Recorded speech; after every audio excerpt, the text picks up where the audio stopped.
حیا اور پاک دامنی یہ ایمان کا حصہ ہے۔ کوئی معاشرہ، کوئی گھر اس وقت تک گھر نہیں بنتا جب تک اس گھر کے اندر حیا نہ ہو۔ وَإِذَا فَاتَكَ الْحَيَاءُ فَافْعَلْ مَا شِئْتَ، فرمایا جب تو بے حیا ہو جائے، جب تیرے اندر سے حیا رخصت ہو جائے، فَافْعَلْ مَا شِئْتَ، پھر تو جو مرضی ہے پھر کر۔ اور دعاؤں کا قبول نہ ہونا، رزق کی تنگی کا آ جانا، بے برکتی کا آ جانا، اس کی بڑی وجوہات میں سے ایک وجہ حیا کا نہ ہونا ہے، پاک دامنی کا نہ ہونا ہے، جس کی وجہ سے رزق میں تنگی، عمر میں بے برکتی، گھر میں نحوست، آنکھوں سے حیا وہ رخصت ہو گیا ہے، زبانوں سے حیا رخصت ہو گیا ہے۔ آپ خود دیکھیں، یہ یوں سمجھیں کہ یہ ہمارا آخری دور تھا، یعنی ہم اس دور کے آخری لوگ تھے اور آپ اس دور کے پچھلے لوگوں میں سے تھے۔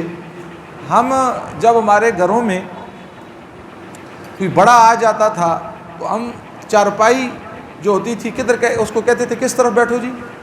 سراہنے کی طرف، اور خود کس طرف بیٹھتے تھے؟ آج کے بچے کو پتہ ہے؟ اب آپ خود دیکھ لیجئے کہ ہم کس طرف جا رہے ہیں۔ اب ایک چھوٹی سی بات ہے یہ، لیکن معاشرے کے نوجوان کو اتنا پتہ ہوتا تھا کہ آنے والے بڑے مہمان کو کدھر بٹھانا ہے، اس کے لیے کس جگہ کا انتخاب کرنا ہے۔ یہ تو ایک عام آنے والا مہمان ہے، اس کے بارے میں۔ اور آج جو ہماری نسل آ رہی ہے، آج جو ہمارے بیٹے اور بیٹیاں آ رہی ہیں، جہاں اور بگاڑ پیدا ہو رہا ہے وہاں حیا کا فقدان بھی آ گیا ہے۔ حیا رخصت ہوتی ہے تو بے حیائی آ جاتی ہے۔ فرمایا کہ وَقَرْنَ فِي بُيُوتِكُنَّ، عورتوں کے بارے میں کیا فرمایا؟ فرمایا تمہارا حسن، تمہاری زینت یہ ہے کہ تم گھروں کی چاردیواری کے اندر رہو۔ ہاں، اگر تمہیں بامر مجبوری گھر کی چاردیواری سے باہر نکلنا پڑے تو پردے کے اندر نکلو، راستے کے ایک طرف چلو، اور اس انداز سے جاؤ کہ دیکھنے والا اگر جوان بھی ہے تو تصور کرے یہ بوڑھی عورت جا رہی ہے۔ اپنے آپ کو ایسے ڈھانپ کے لے کر جاؤ، خوشبو لگا کر نہ جاؤ۔ اب یہ اتنی اگر شریعت نے، اب یہاں تک شریعت نے کہا ہے کہ فرمایا عورتوں کے لہجے میں ویسے ہی لچک رکھی ہوئی ہے، اگر کسی سے بات کرنی پڑ جائے تو کرخت لہجے میں بات کرو، سخت لہجے میں بات کرو، نرمی کے اندر بات نہ کرو۔ دو چیزیں ہیں، ایک ہے زمان اور دوسری ہے انسان کی شرمگاہ، کہ دیکھو دو چیزوں کی ضمانت مجھے دے دو، بین اللحیئی، دو جبڑوں کے درمیان جو زمان ہے، وہ بین فخذئی، اور دو رانوں کے درمیان جو چیز ہے اس کی ضمانت دے دو۔ حضور پاک صلی اللہ علیہ وسلم نے فرمایا سنو، میں آمنہ کلال تمہیں جنت کی ضمانت دیتا ہوں۔ یہ کوئی معمولی بات ہے؟ نگاہوں کا صحیح استعمال ہونا۔ ہندوستان، دلی، اس علاقے کے اندر قحط پڑ گیا تھا اور شدید قحط پڑ گیا تھا، جانور تک بلبلا اٹھے، جانوروں کا چارہ ختم ہو گیا، چرند پرند درند ان پر قحط کے اثرات نظر آنے لگے۔ مشورہ کیا، کیا کیا؟ فرمایا کہ میدان میں نکلو، علماء بھی نکلی، عوام بھی نکلی، صبح سے دعا مانگ رہے ہیں، عصر کا وقت ہو رہا ہے، عصر تک دعائیں چل رہی ہیں۔ ایک نوجوان ایک سواری پر اپنی والدہ کو لے کر وہاں سے جا رہا تھا، پوچھا کیا بات ہے، یہ کیوں لوگ اکٹھے ہیں؟ کہا قحط سالی ہے، کھانے کو کچھ ہے نہیں ہے، اس لیے لوگ دعائیں مانگ رہے ہیں۔ وہ نوجوان واپس آیا اور اپنی والدہ کا ایک دامن پکڑا، اور پکڑنے کے بعد اللہ کی بارگاہ میں اس نے دعا مانگی۔ وہ نوجوان دعا مانگ رہا ہے، بادل آنا شروع ہو گئے اور بارش برسنا شروع ہو گئی۔ لوگوں نے اس سے پوچھا بھائی ہم صبح سے دعا مانگ رہے ہیں، تو نے کیا اللہ پاک سے مانگا؟ تو اس نے کہا ہے کہ میری ماں یہ جب سے بالغ ہوئی ہے اس نے پاک دامنی میں وقت گزارا ہے، عفت کے اندر وقت گزارا ہے، تو میں نے اللہ سے کہا کہ اللہ تجھے میری ماں کی اس پاک دامنی کا واسطہ ہے، اس کی عفت اور صفائی اور سچائی کا یا اللہ تجھے واسطہ ہے، یا اللہ تو ان لوگوں پر رحم کر دے۔ فرمایا اللہ کی بارگاہ میں نے اپنی ماں کی پاک دامنی کو پیش کیا، اللہ کے اس کا مقام اتنا ہے کہ مخلوق کے قات کو ختم کر دیا۔ آج ہمارے اوپر حالات کیوں ہیں کہ دلوں کے اندر، وجود کے اندر حیا نہیں رہا، بے حیائی آ گئی ہے، فحاشی نے ڈیرے ڈال دیے، عریانی نے ڈیرے ڈال دیے، اور اس حد تک آگے جا رہے ہیں اور اس حد تک آگے نکل رہے ہیں، اور میرے محترم دوستوں اور بزرگوں کہ ہمیں احساس بھی نہ رہا، حیا ایسا رخصت ہوا اور بے حیائی نے ایسے ڈیرے ڈالے کہ ہمیں احساس بھی نہ رہا کہ ہم کس طرف نکل گئے، ہم ہیں کون۔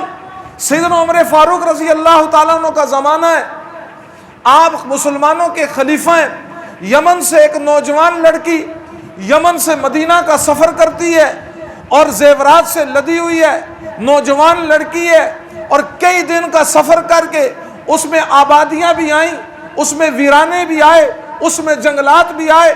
جب مدینہ میں پہنچتی ہے، سیدنا عمر فاروق رضی اللہ تعالیٰ عنہ کو بتایا جاتا ہے، آپ اسے بلاتے ہیں، پہلا سوال یہ کیا کہ بغیر محرم کے تو نے سفر کیوں کیا؟ اس نے عذر پیش کیا۔ پھر اگلا سوال کیا، تو یمن سے چلی، تو مدینہ منورہ آئی ہے، راستے میں مخلوق خدا سے تیرا گزر ہوا ہے، ویرانہ بھی تو نے دیکھا، اجالا بھی تو نے دیکھا، اندھیرا بھی تو نے دیکھا، وادیاں بھی تو نے دیکھی، اور جنگلات بھی تو نے دیکھے، بتا یمن سے لے کر مدینہ منورہ تک تو نے انسانیت کو کیسے پایا؟ اس لڑکی کے جواب تھے کہ یمن سے چل کے میں مدینہ منورہ آئی ہوں، مجھے یمن سے لے کر مدینہ تک ساری انسانیت اس طرح محسوس ہوئی جس طرح ایک ہی ماں کے پیٹ سے پیدا ہوئے ہیں، ایک ہی ماں نے انہیں جنا ہے، ایک ہی ماں کی ممتا نے انہیں آغوش میں پروان کیا ہے۔ کہا تیرے مال پہ کسی کی نگاہ پڑی؟ فرمایا نہ مال پہ نگاہ پڑی نہ عزت پہ نگاہ پڑی، مال بھی محفوظ، عفت بھی محفوظ، اور پاک دامنی بھی محفوظ۔ فرمایا وہ ایک ماں کی ممتا جس میں اس معاشرے نے آغوش پا کر پروان چڑھا، وہ ایمان تھا، وہ اسلام تھا۔ اس اسلام کی آغوش میں، اس ایمان کی آغوش میں یہ مسلمان پروان چڑھ رہا تھا۔ حضرت عبداللہ گرفتار ہو گئے اور ہیں مسلمانوں کے بڑے کمانڈر اور بہترین آپ کا رعب اور بہترین سپہ سالار۔ جب گرفتار ہو گئے نا تو بادشاہ نے مشورہ کیا کیا کیا جائے، تو بادشاہ کے کمانڈروں اور وزیروں نے مشورہ دیا، بندہ بڑا قیمتی ہے، اس کو ہاتھ سے ضائع نہ کریں، اگر یہ عیسائی ہو جائے تو ہمیں بڑا فائدہ ہوگا۔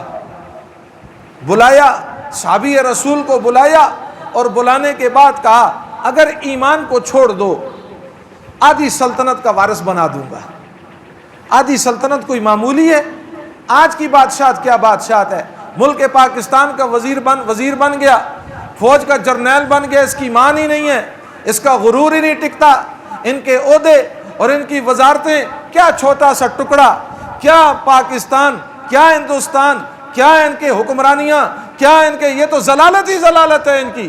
حکمران تو وہ تھے کہ کسی کے پاس ایران سے لے کر کوئی روم کا، کوئی فارس کا، کوئی کہاں کا، کوئی کہاں کا، اور کہا کہ تجھے آدھی سلطنت دیتے ہیں، آدھی سلطنت کا وارث بناتے ہیں۔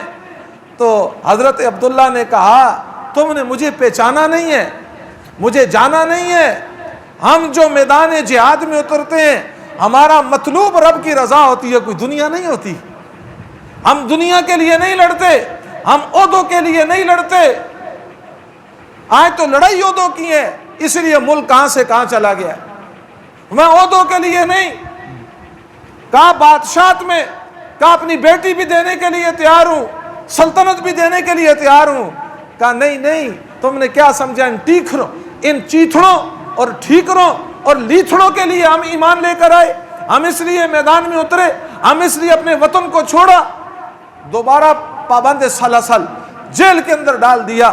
مشورہ ہو رہا ہے کیا کریں، اور ادھر بادشاہ کی بیٹی، اس نے کہا مجھ پر معاملہ چھوڑ دیں، یہ میرے بائیں ہاتھ کا کھیل ہے، میں دیکھتی ہوں یہ کیسے ایمان سے نہیں ہٹتا۔ یہ نوجوان لڑکی